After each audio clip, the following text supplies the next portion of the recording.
안녕하세요. 미국 유학고수TV 시청자 여러분들. 유학고수입니다. 오늘도 멤버분께서 질문이 있으셔서 질문을 읽고 답변 드려보겠습니다. 참고로 제 채널은 멤버 가입을 하신 분만 멤버 게시판에 댓글을 다실 수 있습니다. 자, 그럼 멤버분의 질문을 읽어보고 리뷰해봅시다. 선생님 영상 너무 잘 보고 있습니다. 저번에 조언해주셨던 전자기기 안 쓰기 실천 꾸준히 하고 있는데요. 너무 효과가 좋습니다. 브레인 포그가 없어지는 기분이 너무 좋습니다. 감사해요. 제가 또 한 가지 조언을 얻고 싶습니다. 저는 전문대를 나왔고 한국에서 1년 정도 준비해서 외국을 나갈 생각입니다. 근데 저를 괴롭히는 정말 지독한 생각이 있습니다. 학벌주의인데요. 어딜 가든지 학벌이 좋은 사람을 만나면 주눅이 듭니다. 머리로는 학벌로 모든 게 판단이 되지 않을 걸 다 합니다. 근데 마음으로는 안 돼요. 꽤 오랫동안 이런 생각을 가지고 온 터라 꽤 오래 고민하고 조언 부탁드립니다. 앞으로 남은 1년을 학벌주의가 아닌 저에 대한 긍정적인 생각으로 지내고 싶은데요. 어떤 마인드를 가져야 한국에서 조금 벗어날 수 있을까요? 특히 사람을 만날 때요. 저는 대학보다는 세상에서 직접 보고 경험하고 깨닫는 부분이 제 성향이 맞는 것 같다고 생각했습니다. 하지만 지금 방통대로 학사는 공부하고 있습니다. 알겠습니다. 질문이 뭔지 파악을 했습니다. 그러면 제가 조언을 한번 드려보도록 하겠습니다. 지금 마음속에 가지고 있는 마음을 한마디로. 다시 말하면 이제 학벌에 좀 열등감이 있다라는 걸 알겠습니다. 사실 열등감은 누구나 있습니다. 열등감이 없는 인간은 없어요. 아무도 없습니다. 저도 있고 님도 있고 우리 모두가 열등감이 있어요. 누구나 있는 감정입니다. 그런데 열등감이 심하면 안 되겠죠? 열등감이 심한 사람들은 그것 때문에 안 좋은 선택을 할 수 있어요. 일단 제가 한 가지 제 인생의 중요한 이야기를 하나 드리자면 제 친구 중에 2년제 전문대를 나온 친구가 있어요. 그것도 지방에서 전문대를 나왔어요. 그러니까 고등학교 때 공부를 좀 많이 못한 거죠. 근데 이 친구가 지방이 고향입니다. 전라도가 고향이라고 하던데요.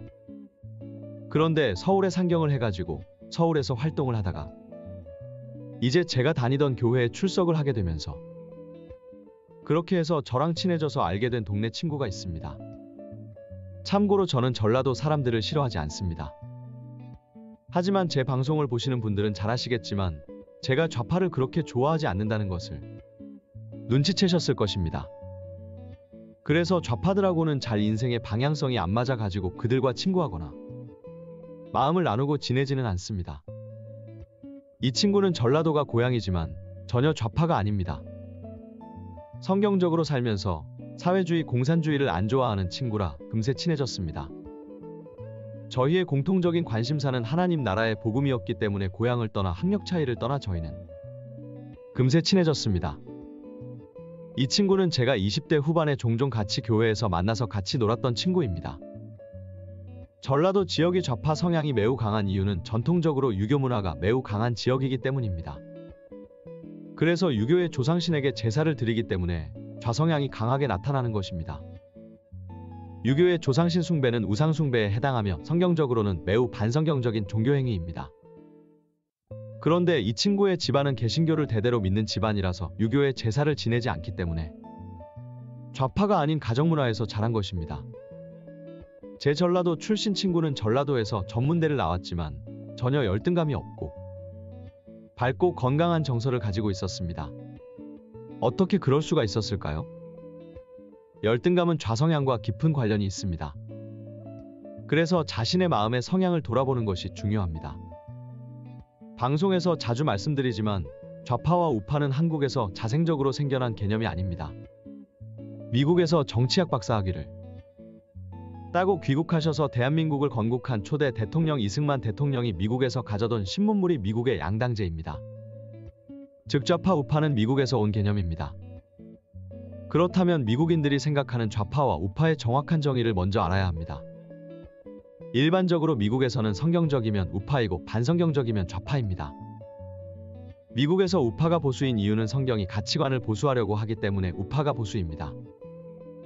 그래서 성경을 지킨다는 뜻의 컨저버티브라고 합니다. 미국에서 좌파가 진보인 이유는 성경의 가치관으로부터 탈피하고 성경으로부터 자유하려고 하기 때문에 좌파가 진보입니다. 진보의 뜻은 성경으로부터 자유한다는 뜻의 리버럴이라고 합니다. 한국인들은 유교를 한국의 오랜 전통이라서 유교 사상을 보수라고 하는데, 이 보수라는 해석이 한국인들이 보수의 뜻도 정확히 모르고 자의적으로 해석하기 때문에 한국 정치와 문화는 매우 꼬여 있습니다.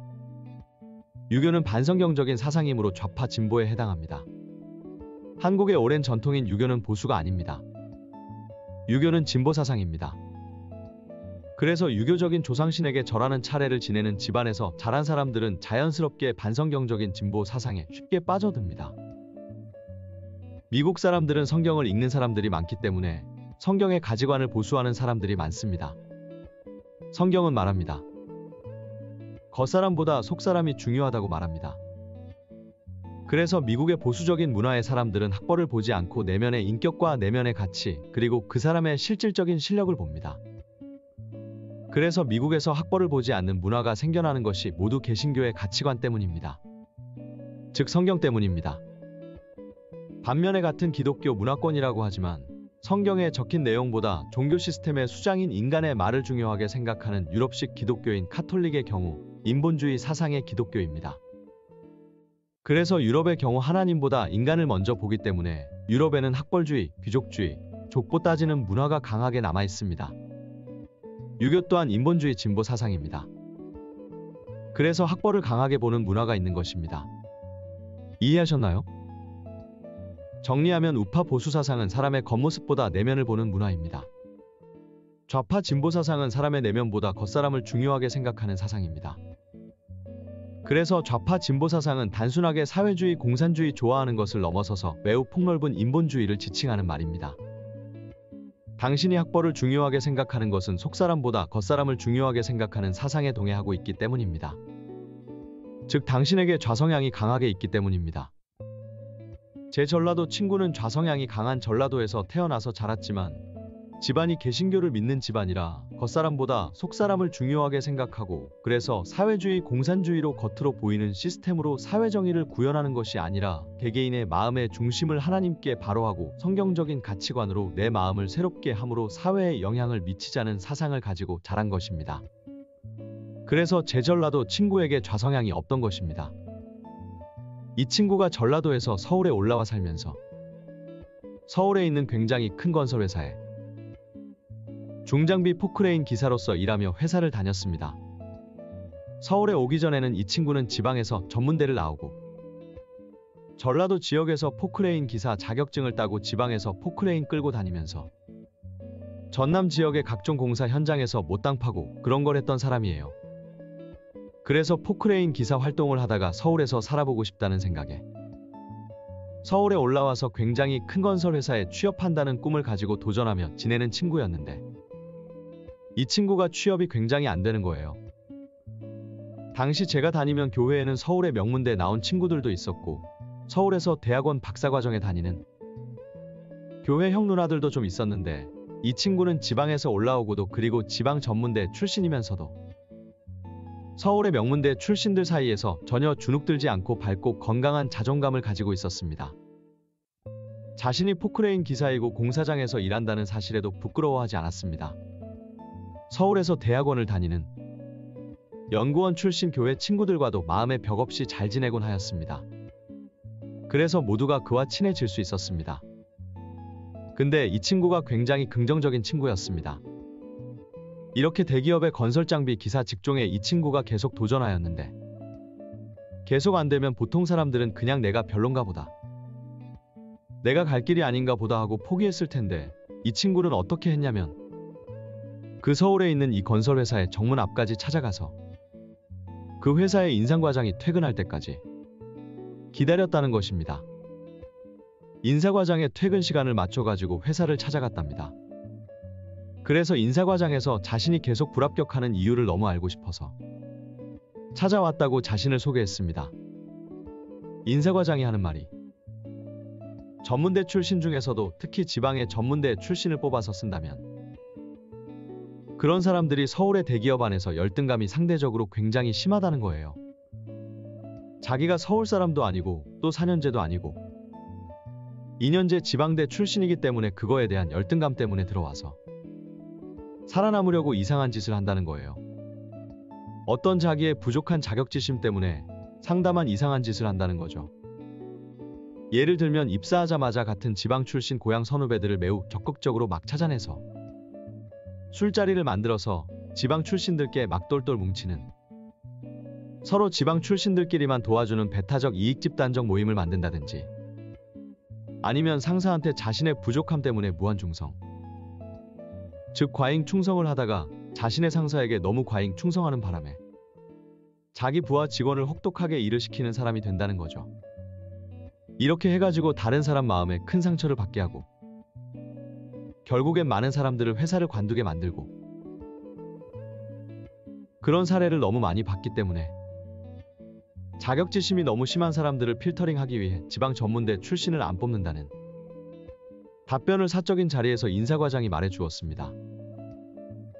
사실 열등감이란 것은 서류만 봐서는 알 수 없고 일해 봐야지만 알지만, 일반적인 트렌드를 봤을 때 자격지심이 심한 사람이 지방대를 나온 사람일 확률이 자신의 경험상 매우 높기 때문에 지방대 출신들을 특정 직종에 필터링하는 결정을 내렸다고 하더랍니다.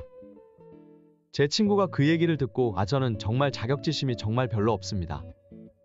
제가 지방에 나왔다는 이유만으로 내가 뭔가 자격지심을 가지고 있지 않고 다만 성실하고 늘 열심히 정직하게 일할 뿐이다라고 허심탄회하게 자기 자신을 얘기했더니 결국 인사과장이 이 사람을 좋게 봤든지 그 자리에서 다시 한번 지원하라는 인상과장의 구두 합격 통보를 받고 다시 지원했더니 결국 붙어가지고 지금 서울에서 큰 건설회사에서 포크레인 기사로 계속 일을 합니다. 그 얘기는 이 친구가 교회에서 신앙간증 나눔을 할 때 한 이야기예요. 그래서 자기가 지방대 나왔고 2년째 나와서 자기도 사실 주눅 드는 것이 있었지만 하나님이 나와 함께 하신다는 믿음으로, 그런 하나님이 주시는 자신감으로 기도하고 성경책 읽은 후 당당하게 자신감 있게 가서 얘기했더니 이렇게 합격했다라는 겁니다. 근데 돌아보면 자기도 믿는 구석이 하나도 없었대요. 좋은 학벌을 가지고 있었던 것도 아니고 서울에 끈이 있었던 것도 아니고 잘 나가는 서울 출신 선배가 있었던 것도 아닌데 자기가 당당하게 가서 그렇게 할 수 있었던 이유는 하나님이 나와 함께 하신다는 그런 자신감이 있었기 때문이랍니다. 하나님 날 도와주시면 됩니다. 자, 여기서 우리 친구가 믿었던 원천은 뭐냐면 하나님이 나와 함께 하신다는 믿음입니다. 님도 하나님에 필요합니다. 님이 왜 학벌이 좋은 사람을 만나면 마음속에 자격지심이 새겨나냐면 그 학벌을 가지고 잘난 사람이냐 못난 사람이냐를 평가하는 기준에 님이 이미 동의를 하고 있기 때문입니다. 이미 그거에 전혀 동의하고 있지 않으면 이미 그거에 크게 요동치지 않겠죠. 뭐 예를 들면 저도 한국에서 랭킹 1등하는 한국 최고 명문대 출신은 아니에요. 저도 한국에서 그저 그런 인서울의 평범한 4년제 학부를 나온 사람입니다. 하지만 지금 제가 한국에 여행 가서 우연히 어떠한 일을 하다가 우연히 한국 최고 학부 졸업한 사람을 만났다고 쳐봐요. 그 사람이 사적인 자리에서 교만해 져가지고 저에게 나 한국에서 최고 좋은 대학교 학부 나왔거든? 그런 학교 나왔기 때문에 당신보다 똑똑해. 당신보다 내가 잘난 사람이야 라고 그런다면 제가 열등감을 느낄까요? 저는 열등감을 느끼지 않습니다. 왜 그럴까요? 그 사람이 말한 거에 동의하지 않기 때문이에요. 그 사람이 저보다 고등학교 때 공부를 잘해서 그 사람은 랭킹 1등 학부를 갔죠. 저는 인서울의 고만고만한 대학교를 나왔고요. 그 사람은 그렇게 고등학교 때 반짝 열심히 해서 저도 못 가본 랭킹 1등을 학부를 나왔겠죠.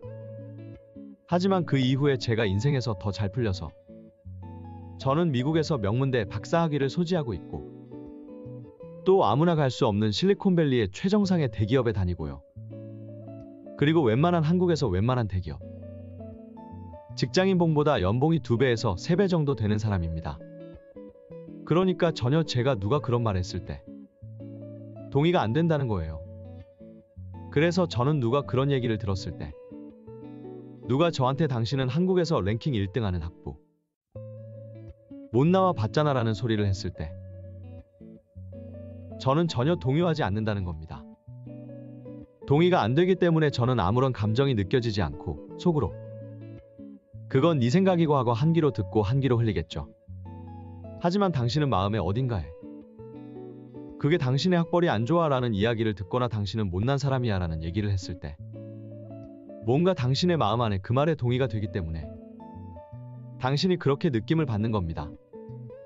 즉 당신이 못난 사람이라는 것을 당신 마음속 어딘가에 인정을 하고 있기 때문에 그렇게 되는 거예요.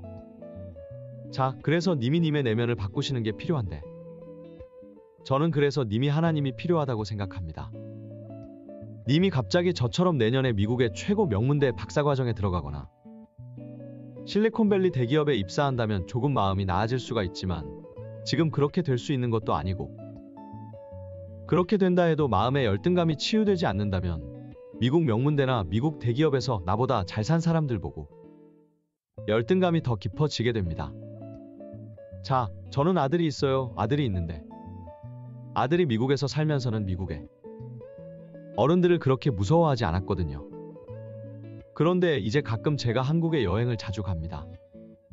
저는 1년에 한 3달 정도는 한국에서 지낼 만큼 한국에 자주 여행을 가요. 그래서 한국에 제가 여행가 있을 때 최근 겪은 일입니다. 한국에서 이제 우연히 어디를 지나가고 있었는데 제가 잠깐 다른 장소에 있었고 아들이 와이프랑 둘이서 있는 상황이었어요. 그런데 와이프가 잠깐 자동차에 뭔가 가지러 갔다 온 사이에 아들이 잠깐 혼자 있었던 시간이 있었던 거예요. 그래서 아들이 혼자 있었는데 뭔가 좀 잘못을 했나 봅니다. 우리 아들이 사실 장난을 깐족깐족 잘 치거든요. 그래서 뭐 장난 같은 거 치다가 그 동네 한국인 어른들한테 혼난 거예요. 한국 어른들은 미국 어른들에 비해서 애들을 쉽게 좀 혼내는 그런 게 있잖아요. 유교 문화죠.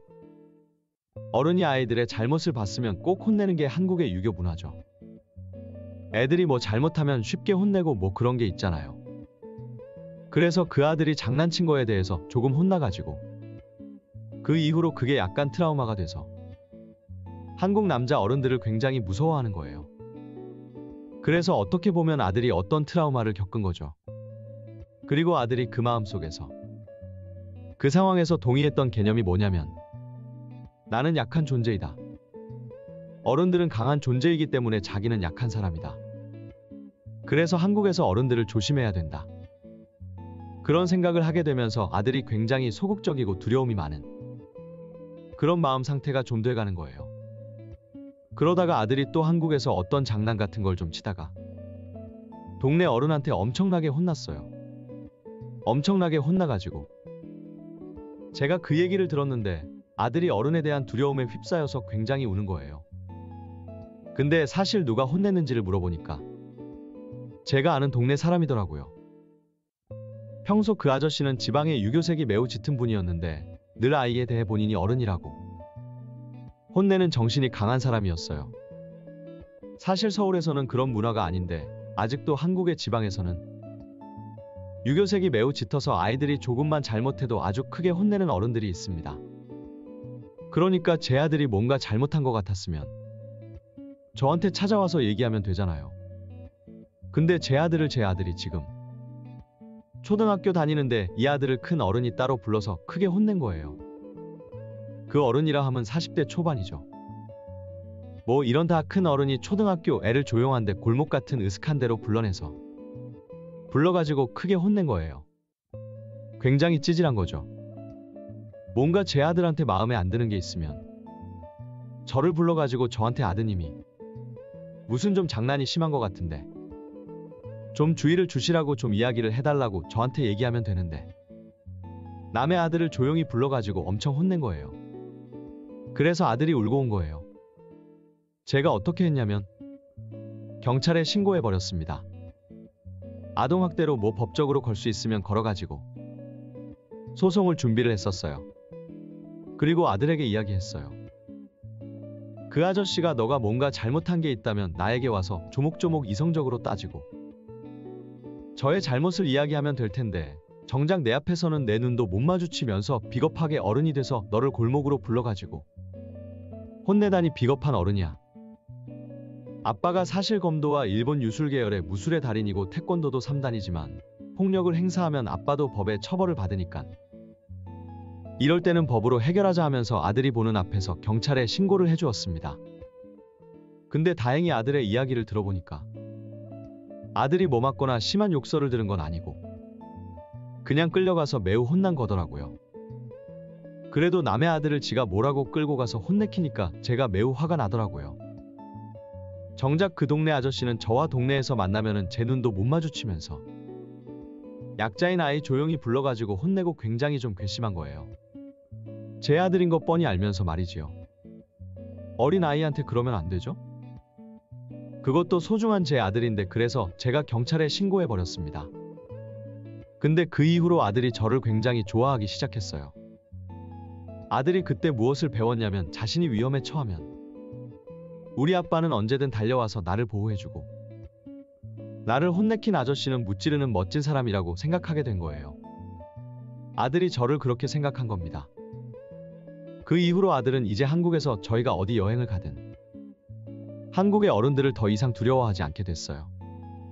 왜냐면 자기가 무슨 나쁜 일을 언제든 당하면 아빠가 와서 나를 도와줄 거다. 그런 생각을 하기 때문이라는 거죠. 그렇기 때문에 그런 생각을 아들이 하기 때문에 아들이 더 이상 두려움을 느끼지 않는다는 거죠. 자, 그래서 님한테 이 얘기를 왜 해드리냐면 님이 왜 학벌에 대해서 그렇게 부족한 마음을 자꾸 뜨냐면 님이 마음속에 세상에 어려움을 당했을 때 믿는 구석이 없기 때문이에요. 아시겠죠? 님에게는 하나님이 필요합니다. 하나님은 믿는 그런 마음이 님에게 필요한 거예요. 제가 물어보고 싶습니다. 님은 하나님을 믿으시나요? 하나님은 정말 계십니다. 하나님은 인간을 창조하신 분이에요. 물론 모든 인간은 본인의 어머니와 아버지로부터 생겨난 존재입니다. 하지만 그 근원은 결국엔 하나님이 인간을 만드시고 하나님이 이 땅 가운데 보내셨기 때문에 인간이 이 세상에 태어난다는 거죠. 아시겠죠? 자, 그래서 인간은 그렇게 하나님이 만드셨고 하나님이 보내신다는 거예요. 그래서 하나님을 믿는 사람들을 성경에서 말하는 이 개념을 믿어요. 성경에서 말하기를 하나님을 믿는다면 하나님의 자녀가 되는 특권을 얻게 된다고 얘기합니다. 그러니까 안 믿는 사람들이 왜 하나님을 믿지 않냐면 하나님은 굉장히 인격적인 분이셔서 하나님을 안 믿는 자들에게는 그 모습을 드러내지 않으십니다. 하지만 하나님을 믿기로 결단하고 예수님을 자신의 구세주로 믿은 사람에게는 하나님의 자녀가 되는 특권을 주십니다. 하나님을 아버지라 부를 수 있는 특권을 주십니다. 그리고 위험한 순간에 항상 나타나 구해주십니다. 도와주시고요. 마치 제가 제 아들을 보고 있다가 제 아들이 옆집 아저씨한테 혼날 것 같으면 언제든 달려가서 옆집 아저씨로부터 구해주는 거랑 똑같은 거죠. 그 옆집 아저씨한테 우리 아들한테 할 말 있으면 나에게 해라고 저는 말하는 겁니다. 아시겠죠? 우리 아들은 그걸 알기 때문에 아빠를 신뢰하기 때문에 아빠랑 한국 여행을 갈 때 어떤 한국에 무섭게 생긴 아저씨도 겁나지 않은 거예요. 님도 그런 게 필요합니다. 님이 왜 학벌이 좋고 잘나 보이는 사람들 앞에서 주눅이 드냐면 님이 하나님을 안 믿기 때문이에요. 혹시 교회를 다니시더라도 하나님에 대한 믿음이 부족하기 때문이에요. 그리고 세상을 강약으로 보는데 그 논리에서 강한 자를 학벌이 좋은 자로 보고 약한 자는 학벌이 안 좋은 자로 보고 자신을 약자로 이미 결정을 내리고 그걸로 님이 이미 마음에서 동의하고 있기 때문에 그거에 깊이 님이 반응하는 거예요. 아시겠죠? 이렇게 자신을 사회적 약자로 보고 세상의 사람들을 모두 강자로 보고 세상을 보는 시선을 좌성향이라고 합니다. 이런 좌성향을 가진 사람들을 자극하여 선동하여 먹고 사는 세력들이 좌파진보 정치인들입니다. 그래서 좌파 정치인들은 항상 세상에는 문제가 있고 부자들은 나쁘고 당신은 피해본다고 선동합니다. 그런 방식의 뷰는 이 문제를 전혀 해결하지 못하고 오히려 악화시키고 좌성향의 사람들을 더욱 좌성향에 빠뜨려 좌파진보 정치인들과 좌파진보 미디어들에게 더 충성하게 만듭니다. 마약이죠. 정서적인 마약이 좌성향 문화 세력입니다. 님에게는 어떤 정치인이나 세력보다는 하나님이 필요합니다. 하나님이 자녀가 되면 하나님이 늘 도와주시기 때문에 학벌이 안 좋아도 인생이 열리고 먹고 사는 문제가 해결돼요. 세상 사람들은 그렇게 말하잖아요. 돈이 많고 부잣집 아들로 태어나고 학벌이 좋고 그래야지만 성공한다. 뭐 그렇게 이야기를 하지만 사실 그건 비진리의 생각입니다. 하나님의 자녀가 되는 사람들에게는 하나님의 인도하심이 있어요. 그렇기 때문에 겁나지가 않은 거예요. 저는 미국의 박사입니다. 뭐 일반인들이 봤을 때나 미국의 명문대 박사 나오고 실리콘밸리에 있기 때문에 저 사람이 겁나게 잘났네, 부족한 게 뭐야라고 생각하겠지만 사실 저보다 똑똑한 사람 사실 실리콘밸리에 굉장히 많습니다. 아시겠죠? 실리콘밸리 바닥에는 미국의 랭킹 1등 하는데 초명문대 나온 박사들도 많고요. 거기다 집도 부자고 정말 슈퍼 천재 같은 똑똑한 사람들 정말 많아요. 하지만 저는 그 사람들 전혀 부럽지 않아요. 그 사람들이 두렵지도 않고요. 왜냐면 저는 하나님의 자녀이기 때문입니다. 오히려 실리콘밸리의 명문대 박사들은 자신이 박사라는 것을 믿으며 하나님을 안 믿는 무신론자들이 더 많습니다. 그래서 그들이 두렵지가 않아요. 저는 하나님이 늘 도와주시거든요. 그래서 실리콘밸리에서의 똑똑한 사람들 속에서도 제가 아침에 늦잠 자고 주말에 쭉 뻗고 자고 이 경쟁 심한 실리콘밸리에서도 잘릴 걱정 안 하고 늘 꿀 빠는 삶을 사는 근본적인 원인은 뭐냐면 하나님을 믿기 때문이에요. 제가 혹시라도 이 직장에서 잘린다면 그거는 하나님이 더 좋은 직장을 주시려고 옮기라는 그런 사인으로 저는 받아들여요. 아시겠죠? 하나님이 있다면 세상에 두려울 게 없다는 거예요. 컴퓨터 스타일로 이야기하자면 우리가 살고 있는 세상은 하나님이 만드신 시뮬레이션 공간 속이고 저는 시뮬레이션의 창조주 프로그래머인 하나님과 친하기 때문에 제가 노력하지 않아도 이 세계 안에서 좋은 아이템이 저에게 끊임없이 오기 때문에 두려울 게 없는 것입니다. 제가 세상이 두렵지 않는 근본적인 원인은 제가 하나님의 자녀가 되는 특권을 가지고 있기 때문입니다. 제가 봤을 땐 당신에게도 하나님의 자녀가 되는 특권이 필요합니다. 저는 한국에서 서민의 아들로 태어났어요. 아직도 기억납니다. 제가 어릴 때 그때 얼마나 집이 가난했는지. 저는 어렸을 때 모든 식구가 단칸방에 살았었어요. 어릴 적 집이 가난했던 것은 아버지가 하나님을 믿지 않아서입니다. 저희 집에서 교회를 처음 다닌 게 어머님이셨고 어머니가 아버지를 전도해서 두 분 모두 교회를 나가시지만 처음부터 그랬던 것은 아닙니다. 어릴 적 저희 집은 서울의 변두리에서 단칸방에 살았습니다. 그래서 그 단칸방에서 온 식구가 굉장히 비좁게 살았던 게 기억이 나요. 굉장히 가난한 서민의 아들로 태어났죠. 하지만 그런 제가 이렇게 미국에서 박사까지 따고 미국의 최정산인 실리콘밸리까지 올 수 있었던 근본 이유는 하나님이 늘 도와주셨기 때문이에요. 그래서 잠언에 이런 말이 있어요. 잠언 16장 9절 말씀입니다. 사람이 마음으로 자기의 길을 계획할지라도 그 걸음을 인도하는 자는 여호와시니라. 우리의 계획이 아무리 멋지고 세밀하다 해도 되고 안 되고 결과는 하나님의 손에 있습니다. 나에게 많은 계획이 있어도 결국은 하나님이 함께 하셔야 인생의 축복과 행복과 번영이 있습니다. 즉 하나님의 인도하심이 있기 때문에 우리가 인생이 편안한 거예요. 자, 또 한 가지 말씀 하나 얘기해주면 요나 이야기를 해보겠습니다. 요나라는 구약시대에 하나님의 선지자 중에 요나라는 사람이 있어요. 이 사람이 여행을 갔다가 배를 탔어요. 그러다 풍랑을 만났는데 배 안에 탄 사람들은 모두 죽게 되었는지 울면서 울부짖었다고 합니다. 근데 요나서 한 장 4절을 보면요. 여호와께서 큰 바람을 바다 위에 내리심에 바다 가운데에 큰 폭풍이 일어나 배가 거의 깨지게 된지라. 사공들이 두려워하여 각각 자기의 신을 부르고 또 배를 가볍게 하려고 그 가운데 물건들을 바다에 던지니라. 그러나 요나는 배 밑층에 내려가서 누워 깊이 잠이 든지라. 요나는 바다에서 큰 폭풍이 왔는데 배 지하에서 잠자고 있었어요. 아니 풍랑이 왔는데 어떻게 잠을 잘 수 있을까?